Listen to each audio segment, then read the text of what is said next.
Subscribe பண்ணாதவங்க subscribe பண்ணுங்க. அப்படியே பக்கத்துல இருக்க பெல் ஐகானையும் பிரஸ் பண்ணுங்க. குரு பகவான் வக்ரகதி ஆரம்பிக்க போகுது. இந்த குரு வக்ரத்தினால விருச்சிக ராசி அன்பர்களுக்கு என்ன மாதிரியான பலன்கள் நடக்க இருக்கு அப்படிங்கிற விஷயத்தை இந்த பதிவுல பார்க்க போறோம். குரு உங்களுடைய ராசிக்கு 7ஆம் இடமான ரிஷப ராசிக்குள்ள போன மே மாதம் 1ஆம் தேதி பயிற்சி ஆனாரு. இப்ப ரிஷபத்துல தான் இருக்காரு. குரு ரிஷபத்திலேயே வக்ரமாகிறாரு. ரிஷபத்திலேயே வக்ர நிவர்த்தி அடைகிறாரு. வக்ர பயிற்சிகள் எதுவும் கிடையாது. வக்ரமாகிறார், வக்ர நிவர்த்தியார், ரெண்டுமே ரிஷபத்துல தான் நடக்க போகுது. இப்ப இந்த குரு எப்ப வக்ரமாகிறார் அப்படின்னு சொல்லி பார்த்துட்டோம்னா புரட்டாசி மாதம் 23ஆம் தேதி 9/10/2024 அன்னைக்கு குரு வக்ரமாகிறார் ரிஷப ராசியில. உங்களுடைய ராசிக்கு 7ஆம் இடமான ரிஷபத்துல வக்ரமாகிறார். தை மாதம் 22ஆம் தேதி 4/2/2025 பிப்ரவரி மாசம் 4ஆம் தேதி குரு வக்ர நிவர்த்தி அடைகிறார். அதுவும் மேஷத்துல. கிட்டத்தட்ட 4 மாத காலங்கள் குரு வக்ரமாகிறார். உங்களுடைய ராசிக்கு 2-5க்கு அதிபதி 7ஆம் இடத்துல இருக்கக்கூடிய சூழ்நிலையில அந்த குரு வக்ரமாகிறதுனால என்னென்ன நன்மைகள் தீமைகள் ஏதாவது இருந்தது அப்படின்னா அது எப்படி நம்ம நன்மையா மாத்திக்கிறது, அதற்குண்டான வழிபாட்டு முறைகள் என்ன அப்படிங்கிறது எல்லாமே இந்த பதிவுல தெளிவா பார்த்துடலாம். முதல்ல 2ஆம் அதிபதி வக்ரம் ஆகலாமா சார் அப்படின்னா கண்டிப்பா ஆகலாம். 5ஆம் அதிபதி வக்ரம் ஆகலாமா? அதுவும் ஆகலாம். 7ஆம் அதிபதி வக்ரம், 7ஆம் பாவத்தில் வக்ர கிரகம், இதுவும் இருக்கலாம், தப்பில்லை. இருந்தாலும் குரு வக்ரம் அப்படிங்கிறது விருச்சிக ராசியை பொறுத்த அளவுக்கு நன்மையான காலகட்டமா அப்படின்னு கேட்டா 2-5க்கு அதிபதி 7ஆம் இடத்துல இருக்கிறது நன்மை. நேர்கதியில் இருந்தா ரொம்ப ரொம்ப பாசிட்டிவ். இப்போ வக்ரம் ஆகும்போது குரு தரக்கூடிய நல்ல விஷயங்கள்ல ஏதாவது தடைதாமதங்கள் ஏற்படுமா அப்படின்னு விருச்சிகம் பயந்துக்கும் கண்டிப்பா. ஏன்னா ஆல்ரெடி நிறைய பிரச்சனைகளை சந்திச்சுட்டு வந்தாச்சு. பொருளாதார ரீதியாக, குடும்ப அமைப்புகள்ல, உறவுகள்ல, வேலையில, இப்படி பல்வேறு சூழ்நிலைகள்ல பிரச்சனைகளை சந்திச்சாச்சு. மேலும் அந்த குரு இப்பதான் 7ஆம் இடத்துக்கு பயிற்சியாகி குரு பார்வை கிடைச்சதுக்கு அப்புறம் தான் விருச்சிகம் ஓகே அப்படிங்கிற ஒரு மனநிலைமைக்குள்ளேயே இப்பதான் வந்திருப்பீங்க. ஜூன் ஜூலைக்கு மேலதான் கொஞ்சம் ரிலாக்ஸேஷன் கிடைச்சிருக்கும். எப்ப செவ்வாய் மேஷத்துல இருந்து ரிஷபத்துக்கு வந்ததோ அப்புறம் இருந்து கொஞ்சம் ரிலாக்ஸ்டா ஃபீல் பண்ற மாதிரியான ஒரு சூழ்நிலை இருந்திருக்கும். அதற்குள்ள இந்த குரு வேற வக்ரமாக போறாரு. என்னதான் பண்றது அப்படின்னு நினைச்சிட்டு இருந்தீங்கன்னா ஒன்னும் பயப்பட வேண்டாம். விருச்சிகத்துக்கு குரு வக்ரமான நல்லதுதான். 2 கூடியவர் 5 கூடியவர் 7ஆம் இடத்துல வக்ரம் பெற்றிருக்கிறது நல்ல விஷயம்தான். என்னென்ன நன்மைகள், சின்ன சின்ன தீமைகள் இருக்கு. என்னென்ன பாசிட்டிவ் இருந்தா நெகட்டிவ் கண்டிப்பா இருக்கும் இல்லையா? என்னென்ன நன்மை தீமைங்கிறத பாத்துடலாம். முதல்ல 7ஆம் இடத்துல குரு பகவான் வக்ரம் அடையக்கூடிய ஒரு சூழ்நிலை. 2ஆம் அதிபதி 7ஆம் இடத்துல. அப்போ நல்ல வருமானத்தை அதிகரிப்பதற்குண்டான அத்துணை விதமான வேலைகளையும் இந்த காலகட்டம் செய்வீங்க. குடும்பத்துல கண்டிப்பாக சுப நிகழ்வுகள் நடப்பதற்குண்டான வாய்ப்புகளை அந்த குரு பகவான் ஏற்படுத்தி தருவார். குடும்பத்துல ஒரு நல்ல நிகழ்வு நடக்கும். வருமானத்தை அதிகரிக்கிறதுக்கு உண்டான ஒரு சூழ்நிலை வந்துடும். பெரியவர்கள் மத்தியில உங்களுக்கு உண்டான அங்கீகாரம் சில நேரங்கள்ல மறுக்கப்படுறதுக்கு வாய்ப்புகள் உண்டு. முன்னாடி நம்ம செய்த நல்ல கெட்ட விஷயங்களை முன்வைத்து நம்மளுக்கு கிடைக்கக்கூடிய அங்கீகாரம், மதிப்பு அப்படிங்கிறது மறுக்கப்படுவதற்குண்டான ஒரு சூழ்நிலை இந்த வக்ர குரு ஏற்படுத்தி தருவார். பொது ஜன மத்தியில நம்மளுக்கு உண்டான அங்கீகாரம் சற்று டவுன் ஆகும். இப்படி இருந்தா பையன் என்ன இப்படி பண்ணிட்டு இருக்கா அப்படின்னு சொல்லி நம்மளுடைய நடவடிக்கைகள்ல சின்ன குறைகளை கண்டுபிடிச்சு பொது ஜன மத்தியில பேச்சு உருவாகும். ஸோ அதையெல்லாம் பத்தி கவலைப்பட வேண்டாம்.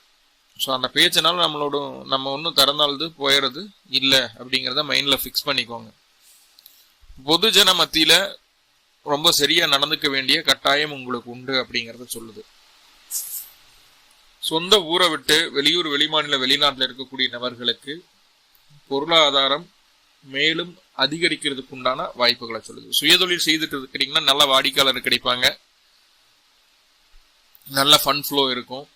வாடிக்கையாளர் அதிகரிக்கும் போது ஆட்டோமேட்டிக்கா சம்பாத்தியம் அதிகமாகும் இல்லையா? ஸோ அந்த மாதிரி. இதே வேலைக்கு போக கூடிய நபரா இருந்தீங்கன்னா செய்யக்கூடிய வேலையில ஒரு ப்ரொமோஷன் கிடைக்கும், சம்பளம் இன்க்ரிமெண்ட் கிடைக்கும். முன்னே இருந்ததை விட எக்கனாமிக்கலா ஏதோ ஒரு வகையில ஒரு முன்னேற்றத்தை இந்த காலகட்டம் நீங்க பார்க்க முடியும். ஷார்ட் டைம்ல இது நடக்கிற மாதிரியான ஒரு அமைப்புகளை சொல்லுது. முக்கியமா சொந்த ஊரை விட்டு வெளியில் இருக்கிறவங்களுக்கு நல்ல யோகமே, பொருளாதார யோகம் இவங்களுக்கு கட்டாயம் உண்டாகும். எதிர்பாராத அதிர்ஷ்டங்களும் உண்டு. நம்ம ஒண்ணு நினைச்சிட்டு இருப்போம், அது வேற ஒரு மாதிரி நடந்துட்டு இருக்குது அப்படிங்கறதெல்லாம் காண்டி என்ன நினைக்கிறீங்களோ அதை நடத்தி காட்டுக்குவீங்க. டைட்டிலே அதான் கொடுத்துருக்கேன், நினைத்ததெல்லாம் நடந்தேறும் காலம் இது அப்படின்னு. நம்ம என்ன நினைக்கிறோமோ அதை நடத்தி காட்டிக்கிடுவோம். என்ன காரணம், ஏன் அதை சொல்றோம் அப்படின்னா, 5ஆம் இடம் அப்படிங்கிறது உங்களுடைய சிந்தனை, உங்களுடைய ஆசை, உங்களுடைய திட்டம், உங்களுடைய எண்ணம். அந்த அதிபதி 5ஆம் அதிபதி உங்க ராசிக்கு 7ஆம் இடத்துல வக்ரமாகிறார். நேர்கதியில் இருந்தா நியாய தர்மத்தோட நிதானமா பொறுமையா சிந்திச்சு செயல்பட வேண்டிய ஒரு அமைப்புகளுக்குள்ள போகும். இது வக்ரமாயிடுச்சு. எப்படியாவது நம்ம நினைச்ச காரியத்தை செய்துக்கிடணும். எப்படியாவது ஏதோ ஒரு வகையில, ஏதோ ஒரு வழியில, நல்ல வழியோ கெட்ட வழியோ அப்படிங்கறத யோசிக்கிறது கிடையாது. குரு நல்ல வழியில தான் எடுத்துட்டு போவார். ஆனா கொஞ்சம் வேகமா செயல்பட வைப்பார், ரொம்ப ஸ்பீடா செயல்பட வைப்பார். அவ்வளவுதான். நல்ல வழிகள்ல உங்களுக்கு தேவையான விஷயங்களை, மனசு விருப்பப்பட்ட விஷயங்களை, உங்களுடைய திட்டங்களை, உங்களுடைய சிந்தனைகளை செயல்படுத்தி அதுல ஜெயிக்கவும் வைப்பார். எல்லாரும் ஆசைப்பட முடியும், எல்லாத்துக்கும் அந்த ஆசை நிறைவேறுமா அப்படின்னு கேட்டா, இந்த அமைப்புகள் இருந்தாதான் நிறைவேறும். 2, 5, 7, 11 தொடர்பு இருக்குது இந்த காலகட்டம். அது வக்ரம் ஆயிடுச்சு. இப்ப நீங்க எடுத்த முடிவில் இருந்து ஒரு துளி கூட மாற மாட்டீங்க. நல்லா புரிஞ்சுக்கோங்க. இப்ப இந்த காலகட்டம் உங்களுடைய குடும்பத்தார் சொல்றாங்க, உங்களுடைய காதலனோ காதலியை சொல்றாங்க, உங்களுடைய வாழ்க்கை துணை சொல்றாங்க, நண்பர்கள் சொல்றாங்க, அப்பா அம்மா சொல்றாங்க அப்படிங்கிறதுக்காக உங்களுடைய முடிவுகளை ஒருபோதும் மாற்றிக்கொள்ள மாட்டீர்கள். ரொம்ப தெளிவா, ரொம்ப கரெக்டா யோசிச்சு முடிவெடுக்கக்கூடிய காலகட்டம். படிப்பு அப்படிங்கிற விஷயம், ஆரம்ப கல்வி நல்லபடியா இருக்க போகுது. குழந்தைகள் நல்லா படிக்க போறாங்க. அதே நேரத்துல விளையாட்டுலயே ஆர்வம் இருக்கும். நல்லா படிக்கிறாங்க அப்படிங்கிற பேர் மட்டும்தான் நீங்க நினைக்கிற அளவுக்கு மார்க்ஸ் கொஞ்சம் வராது. ஒரு 70 to 80% மார்க்ஸ் எடுப்பாங்க. அவுட் ஆஃப் 90க்கு மேல எபோ 90 அப்படிங்கறதெல்லாம் யோசிக்காதீங்க. ஏன்னா கொஞ்சம் விளையாட்டு தனமும் இருக்கக்கூடிய ஒரு சூழ்நிலையை சொல்லுது இந்த காலகட்டம். குழந்தைகள் கொஞ்சம் பிடிவாதம் பிடிக்கிற மாதிரி இருக்கும். அவங்களுக்கு எது தேவை எது தேவையில்லைங்கிறதெல்லாம் புரிஞ்சுக்கிடாம எனக்கு விருப்பப்பட்டதை வாங்கி கொடுக்க சொல்லி பிடிவாதம் பிடிப்பாங்க. சொல் பேச்சு கேட்க மாட்டாங்க. இந்த மாதிரியான ஒரு அமைப்புகள் இருக்குது. சில நேரங்கள்ல குழந்தைகளுக்காக மருத்துவ செலவுகள் எடுக்க வேண்டிய ஒரு சூழல். 5ஆம் அதிபதியினுடைய பார்வை ராசிக்கு இருக்கிறதுனால குழந்தை இல்லாத விருச்சிக ராசி என்பவர்களுக்கு மருத்துவத்தின் மூலமாக குழந்தை பேரு கிடைப்பதற்குண்டான ஒரு சூழ்நிலையை இந்த குரு பகவான் ஏற்படுத்தி தருவார். ஹாஸ்பிட்டல் போய் செக் பண்ணிடுங்க, நீங்க நல்லா இருக்கீங்க, ஹெல்தியா இருக்கீங்க அப்படிங்கறதால 2வது மருத்துவமனையினுடைய படிகளை மிதிச்சு அங்க ட்ரீட்மெண்ட் எடுத்துட்டு வாங்க. கண்டிப்பா இந்த வக்ர காலகட்டங்கள்ல உங்களுக்கு கருத்தங்குவதற்கு வாய்ப்புகளை அதிகரித்து தருவார். உங்களுடைய சுய ஜாதகத்துல குருவினுடைய தசாபுத்தி அந்தரங்களோ அல்லது குருவினுடைய நட்சத்திரங்களான புனர்பூசம், விசாகம், பூரட்டாதி இந்த 3 நட்சத்திரங்கள்ல ஏதாவது கிரகங்கள் நின்று தசாபுத்தி நடத்தினாலும் கண்டிப்பாக குழந்தை பேர் இந்த காலகட்டம் உங்களுக்கு கிடைக்கும். ஆனா மருத்துவ செலவு எடுக்கணும். டேர்ம்ஸ் அண்ட் கண்டிஷன்ஸ் அப்ளை அப்படிங்கிற மாதிரி மருத்துவ செலவு அப்படிங்கிறத மைண்ட்ல உள்ள வச்சுக்கோங்க. கூடவே சின்ன சின்ன வழிபாடும் செய்யணும். என்ன வழிபாடு செய்யலாம் அப்படின்னு சொல்லி பார்த்துட்டா, நல்லா பாருங்க. உங்க ஊர் பக்கத்துல இருக்கக்கூடிய அர்த்தநாரீஸ்வரர் இல்ல அப்படின்னா ஒரு அமாவாசை நாள்ல சிவன் கோவில் அல்லது பெருமாள் கோவில் 2 கோவில் எங்க வேணாலும் போகலாம். அல்லது அர்த்தநாரீஸ்வரர் இருந்தா அர்த்தநாரீஸ்வரர் வழிபாடு செய்யலாம். இதுவும் அமாவாசை நாள்ல தான். அமாவாசை நாள்ல கோவிலுக்கு போயிட்டு 2 நல்லெண்ணெய் தீபம் சிவனுக்கு, பெருமாள் கோயிலுக்கு போறீங்கன்னா நெய் தீபம், அர்த்தநாரீஸ்வரருக்கு நல்லெண்ணெயும் இழுப்பெண்ணையும் கலந்த தீபம் 2 மிக்ஸ் பண்ணி தீபம் போடணும். அர்த்தநாரீஸ்வரர் கோவில் இருந்ததுன்னா இதை பண்ணிட்டு வாங்க. இந்த வக்ர காலத்துல வரக்கூடிய அமாவாசையில் அதை செய்யுங்க. கண்டிப்பாக வயிற்றில் கருத்தங்கும், வம்ச விருத்தி உண்டாகும். எந்த மாற்றமும் இல்லை, மறந்துடக்கூடாது. ஓகே, இப்ப குரு 7ஆம் இடத்துல இருக்கிறதுனால இத்தனை விஷயங்களை தர்றாரு. ஆனா 7ஆம் இடத்துல இருக்கக்கூடிய குரு இன்னும் கூடுதல் விஷயங்களை சொல்லுது. வாடிக்கையாளர் எண்ணிக்கை அதிகரிக்குது. பிசினஸ் பார்ட்னர்ஸ் இருக்கீங்க, பார்ட்னர்ஷிப் போட்டு பிசினஸ் பண்றீங்கன்னா பார்ட்னர் கூட சின்ன கருத்து வேறுபாடுகள் வர்றதுக்கு வாய்ப்புகள் இருக்குது. சில சங்கடங்களையும் சந்திக்க வேண்டிய ஒரு சூழ்நிலை இருக்குது. நம்மளுடைய கருத்தும் அவங்களுடைய கருத்தும் வேறுபாடா இருக்கும். இந்த பிசினஸ் பார்ட்னர் கிட்ட மட்டும் கிடையாது, வாழ்க்கை துணை கிட்டையும் இந்த கருத்து வேறுபாடுகளை நீங்க சந்திக்க நேரிடும். கருத்து வேறுபாடுகள் வந்தா வந்துட்டு போகுது, அவங்க ஒன்னு சொல்றாங்க நம்ம ஒன்னு சொல்றோம் அப்படிங்கிறதோட நின்னுனா போதுமானது அப்படின்னு நினைப்போம். அந்த பிரச்சனைகள் சின்ன சின்ன பிரச்சனைகளாகவே முடிந்துவிடும், பெரிய பிரச்சனைகளாக மாறாது. அந்த பிரச்சனைகளுக்கு பின்பு தனவரவு கிடைக்கிறதுனால பிரச்சனையை ஒரு பெரிய விஷயமாவே எடுத்துக்கிட மாட்டோம். ஆனா கருத்து வேறுபாடு வர்றதுக்கு வாய்ப்புகள் இருக்கு அப்படிங்கறத சொல்லுது. கொஞ்சம் கவனமா பாத்துக்கோங்க. அதை கொஞ்சம் பிடிவாதம் பிடிப்பாங்க, நான் சொல்றதுதான் சரி அப்படின்னு. பிசினஸ் பார்ட்னர் பிடிவாதம் முடிச்சா அதை எப்படி சமாளிக்கணும்னு உங்களுக்கு தெரியும். ஆனா வாழ்க்கை துணை பிடிவாதம் முடிச்சதுன்னா ஒண்ணுமே பண்ண முடியாது. ஆமா சாமி நீ சொல்றதுதான் சரின்னு போகணும். ஸோ அந்த மாதிரியான ஒரு அமைப்பு இருக்குது.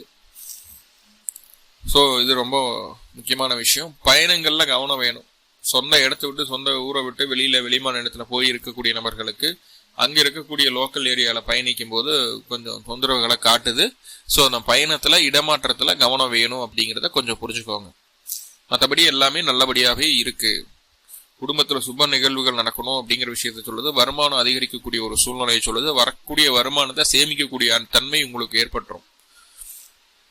என்ன இந்த குரு வக்ர காலத்துல எனக்கு இப்படித்தான் பணம் வந்ததுன்னு வெளியில சொல்ல முடியாது, அவ்வளவுதான். ஏதோ ஒரு வகையில வருமானத்தை சம்பாரிச்சிருவீங்க, அது உறுதி.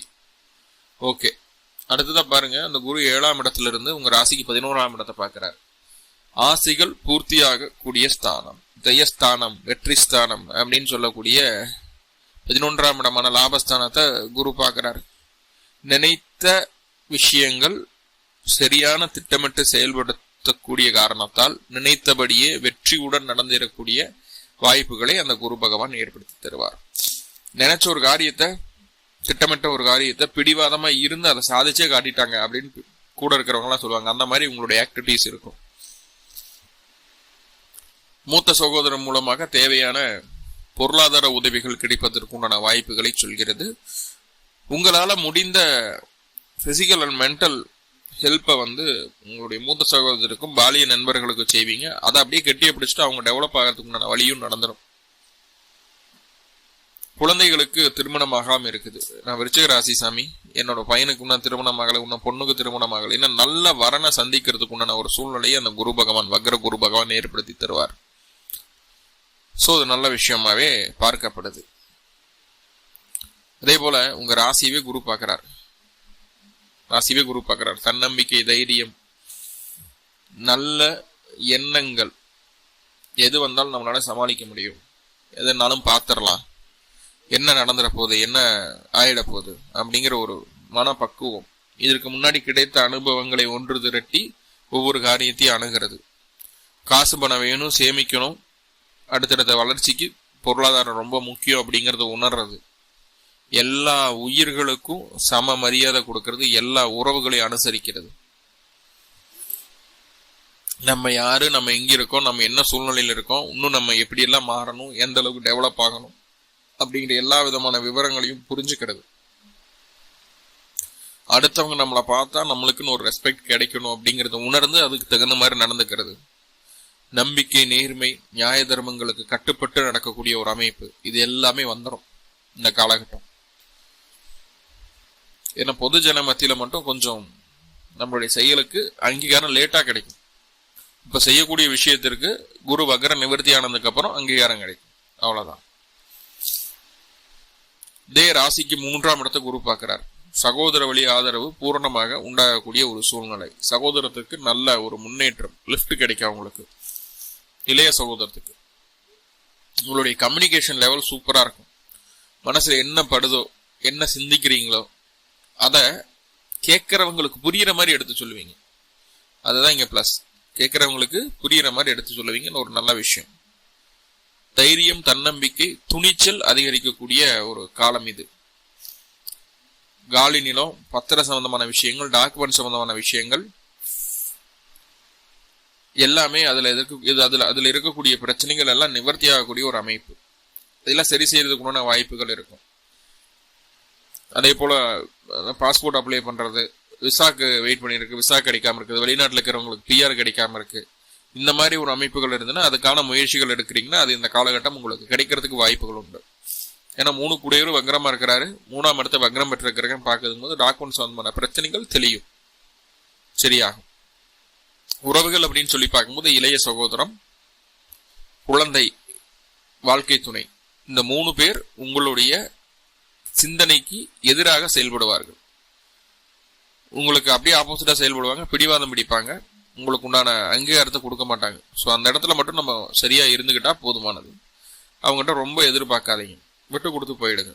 நிறைய பாசிட்டிவ் இருக்கு இந்த மாசம், சின்ன சின்ன நெகட்டிவ்ல இருக்கு. அப்ப நெகட்டிவா பாசிட்டிவா மாத்திக்கணும் அப்படின்னா சிம்பிள், அருகில் இருக்கக்கூடிய மகாலட்சுமி வழிபாடு, பெருமாள் ஆலயங்களில் உள்ள மகாலட்சுமி வழிபாடு செய்துட்டு வர்றது நல்லது. 2 நெய்தீபம் போட்டு மல்லிகைப்பூ வச்சு வழிபாடு பண்ணுங்க, பிறந்த கிழமை அன்னைக்கு, பிறந்த நட்சத்திரத்தன்னைக்கு. மேலும் தகவலுக்கு எங்க சேனலை மறக்காம சப்ஸ்கிரைப் பண்ணுங்க. நன்றி.